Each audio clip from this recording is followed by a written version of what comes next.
আসসালামু আলাইকুম গাইস, কেমন আছেন? আশা করি ভালো আছেন, ভালো থাকবেন। আমি এখন আছি কই হজরত শাহজালাল আন্তর্জাতিক বিমানবন্দর, ঢাকা।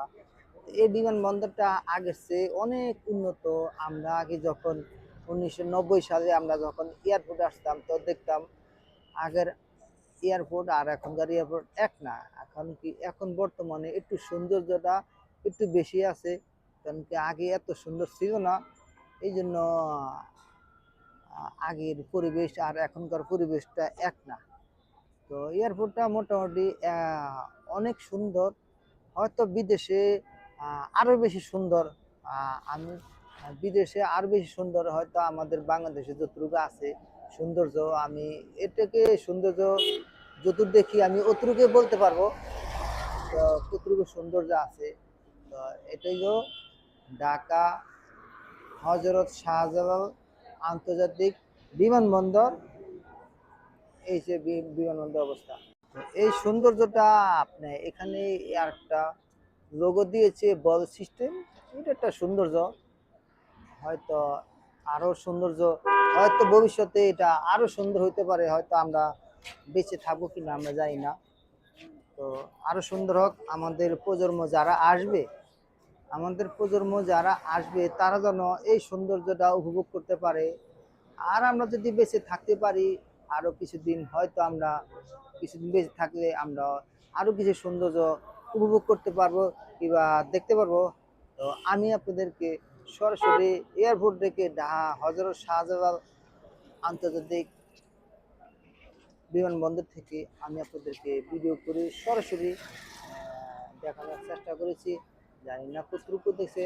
অনেকে এয়ারপোর্ট আসেন নাই আসলে এয়ারপোর্ট কি, অনেক মানুষের দেখে গ্রাম অঞ্চল থেকে ঢাকা আসে এয়ারপোর্টে, বাবা মা ভাই বোন যায়, শখ করে দেখতে আসে। আসলে থেকে এয়ারপোর্টে কিছুই নাই।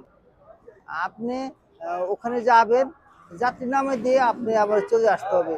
তো অতএব এত কষ্ট করে এত দূরতে আসবেন জার্নি করে, আসলে থেকে এখানে কিছুই নাই, দেখার মতন কোনো কিছুই নাই। অবশ্যই এত কষ্ট করে তারপরে মনের আবেগে অনেকে আসে, অনেকে সৌন্দর্য উপভোগ করতে। হয়তো আমিও এরকম আসছি, যে কোনো একটা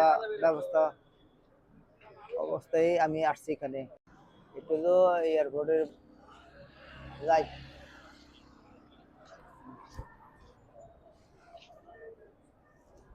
অনেকে দূর থেকে দেখছেন কত শখ করে এয়ারপোর্ট আসার জন্য গ্রাম অঞ্চল থেকে অনেক কষ্ট করে এত পরিশ্রম করে ঢাকা আসে এয়ারপোর্ট, বিমান।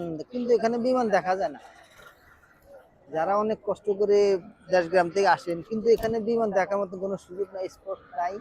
হয়তো দেখি মনের আবেগে ভালো লাগে এই জন্য আসেন, কিন্তু আসলে থেকে এয়ারপোর্টে কিছুই নাই। এয়ারপোর্টে কোনো কিছুই নাই দেখার মতন। আছে শুধু যে একটা যাত্রী যখন আসে ভিতরে ঢুকার পরে আর আর কেউ থাকতে পারে না, সবাই সবাইকে বের হয়ে যেতে হয়। এই জন্য আর কি করব, তারপরে মনের আবেগে অনেকে আসেন। আর কি বলবো, বলার অনেক কথাই বলছি।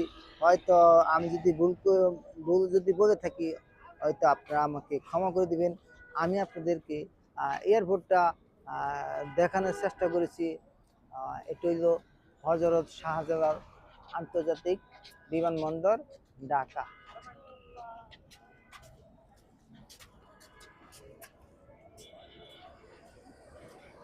আর সবাই আমার পেজটা ফলো করবেন। আমার কাজ আমি করি, ইউটিউব চ্যানেল আমার কাজ আমি করি, আপনারা আমার পেজটা অবশ্যই একটু ফলো করবেন। আজকে এই পর্যন্ত।